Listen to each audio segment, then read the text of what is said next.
you guys have ever had dogs or maybe giving your kids dogs. And I know that when my kids got their first dog, you know, they were so cute. You know, when you first get them, they're the cutest little thing. But then, you know, they realize that they're stuck with that dog now that it's growing and it's not going to stay a puppy forever.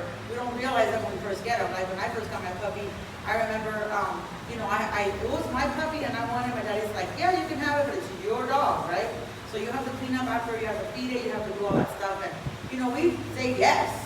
We're like, yeah, we want that. We want that puppy so bad, we'll say yes to anything. And once it starts growing and it starts pooping and all that other stuff, you are like, I don't like this dog anymore, right? And you're stuck with the dog now because you can't just get rid of it. And you know, I don't know, maybe you can relate to that, but chances are you all know the claustrophobia that comes with commitment, right? But it not only, you know, instead of being reminded he's your dog, maybe you're reminded he's your husband, or she's your wife, or that's your mom, or that's your dad, or that's your boss, right? Or your teacher, or the students that are in here, you know? So, you know, the thought of permanency can lead to panic sometimes. I know it did for me when I was a kid and I got my dog, you know? I had to ask some tough questions to myself. I'm like, you know, can I tolerate the same flat nose, hairy little face every morning, right? You can probably translate that over to other things as well. Am I going to be barked at until the day I die? Husbands in here, yeah, probably say, yeah, I see some mess nodding already. Will he ever learn to clean up his own mess? Right? The questions those questions come, you know, those kind of questions come when we feel stuck with someone, right? And Jesus knew the feeling of being stuck with someone.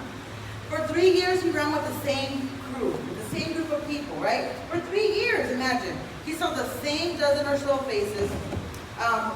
His thinking is moving. Is it because of me? Let's put it back. Around the table, around the campfire, you know, around the clock. He had the same group of people with him all the time. They rode the same boats, they walked the same roads, they visited the same houses. And I wonder, how did Jesus stay so devoted to these men? Right?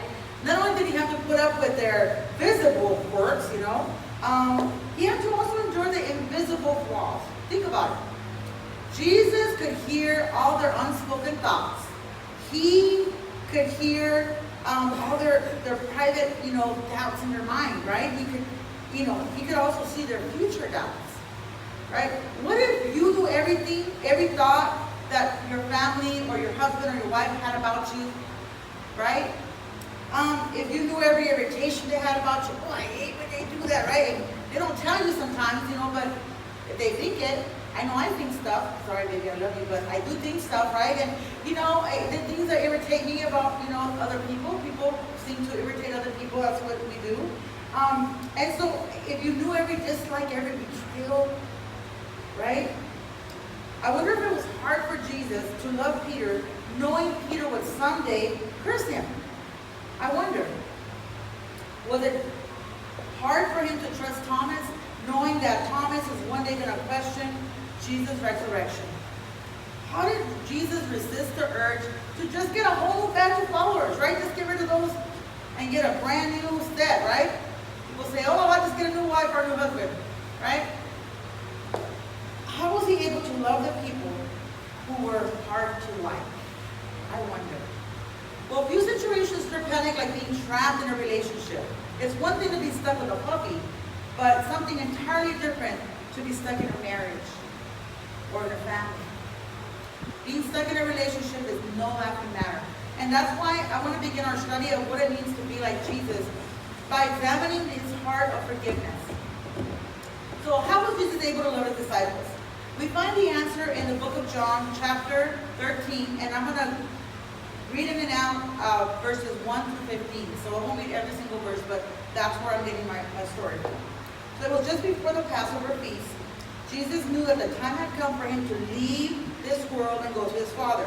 Though he, having loved his own, the Bible says, who were in the world, he now showed them the full extent of his love. The evening meal was being served, and the devil had already prompted Judas Iscariot, son of Simon, to betray Jesus. John 13:1-5 says, Jesus knew that the Father had put all things under his power, and that he had come from God and was returning to God. So he got up from the meal, took off his outer clothing, and began to wash his disciples' feet, drying them with a towel that was wrapped around him. So it had been a long day. Jerusalem was packed with Passover guests. They had everybody coming for the Passover, right? And most of them wanted to get a glimpse of the teacher. They all knew he was there. The sun was warm, the streets were dry, and the disciples are a long way from home. They walked over there. A splash of cool water would probably be refreshing to them. The disciples enter one by one, and they take their places around the table. Now, on the wall, there was a towel, and there was on the floor there was a pitcher, a basin of water. Any one of the disciples could volunteer for the job, but not one of them did. And after a few minutes, Jesus decides to stand up. He takes off his outer garment, the Bible says, and he wraps the servant's girdle around his waist, takes up the basin, kneels before one of the disciples. He unlaces the dirty sandal and gently lifts the foot of the disciple into the basin, and he covers it with water and begins to wash it. One by one grimy feet after the other, Jesus works his way down the row of all his disciples. And just so you know, and you probably heard this before, in Jesus' day, the washing of feet was a task that was reserved not just for the servants, but for the lowest of servants. Every circle has its pecking order, and the servant at the bottom of the totem pole was expected to be on one knee, to be the one on his knees, not on one knee, be the one on his knees with the towel and the basin. In this case, the one with the towel and basin is the King of the universe. So the hand that shaped the stars was now washing away the dirt from their feet. The one before whom all nations were going to one day bow down to, he was the one kneeling before his disciples. So hours before his death, Jesus' concern was one. He wanted his disciples to know how much he loved them.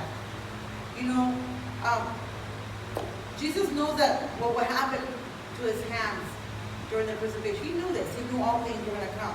And within 24 hours, they'd be pierced, they'd be lifeless. And of all the times we expect that maybe he's going to ask for them to, pamper him. Hey, I'm going to die for you right now. Can you, show me some love? Kind of like, maybe, serve me some food, show me some love, pamper me a little bit, because I'm going to die for you. Like in 24 hours, I'll be up on that cross taking all your bad stuff, and I'm going to be the one doing it for you. So, but no, he doesn't.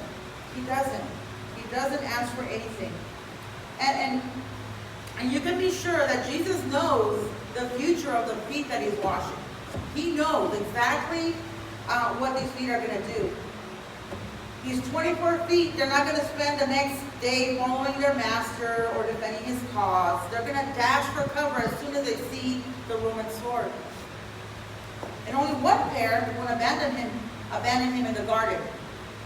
Judas won't even make it that far. He's going to betray him that very night at the table. And I look for a Bible translation. I look for all of them. One that would say, Jesus washed all the disciples' feet except the feet of Judas.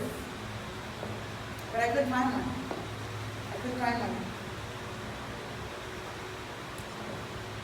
What a passionate moment when Jesus is silently lifting the feet of his betrayer and he washes them.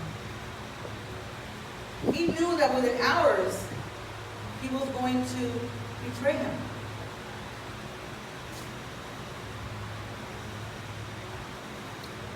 What a gift Jesus gives his followers. He knows that what these men are going to do, he knows that, they're going to perform the foulest acts of their life. By morning, they're going to bury their heads in shame and look down at their feet in disgust. And when they do, Jesus wanted to make sure that they remember how his knees knelt down before them and washed their feet. And he wants them to realize that their feet are still clean. He told them in verse 7, you don't understand now what I'm doing, but you will understand later. Remarkable, huh? He forgave them before they even asked for it. He offered mercy before they even looked for it. But I could never do that.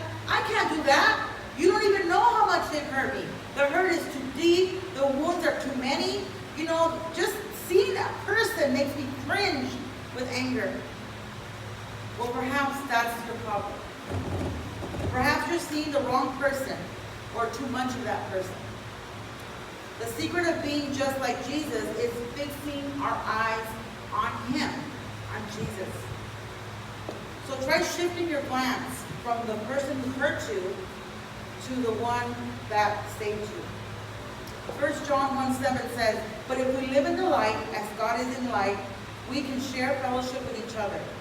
Then the blood of Jesus, God's Son, cleanses us from every sin."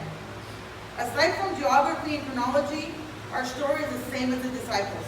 The same. We weren't in Jerusalem that day, and we weren't alive that night, but what Jesus did for them, He did for each one of us too. John tells us that we were cleansed, we're being cleansed from every sin by the blood of Jesus. In other words, we are always being cleansed. The cleansing is not a promise for the future, but it's a reality for today, for our present. And Jesus cleans the disciples' feet. Jesus still washes away all the stains. Jesus still purifies His people. Our Savior kneels down and gazes upon the darkest acts of our life, of each one of us. But instead of recoiling in horror, like He probably should, He reaches out in kindness and says, "I can clean that if you want." And then from the basin of His grace, He scoops up a palm of mercy and He washes away our sin. But that's not all He does. See, because He lives in us, you and I can do the same thing. Because He forgave us, we can also forgive others. Because He will have a forgiving heart, we can have a forgiving heart. We can have a heart just like His. John 13:14-15 says, if I, your Lord and teacher, have washed your feet, you also should wash each other's feet. I did this as an example so that you should do as I have done for you. So Jesus washes the disciples' feet for two reasons. First, to give them mercy. He washes to give them mercy, to give us mercy. The second is to give us a message. And the message is simply this, that Jesus offers unconditional grace and that we should also offer unconditional grace.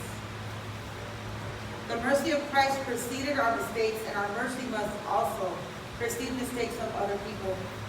Those in the circle of Christ have no doubt knowing of His love. And the people that are in our circles of life should also not doubt that we love them. So what does it mean to have a heart like Jesus?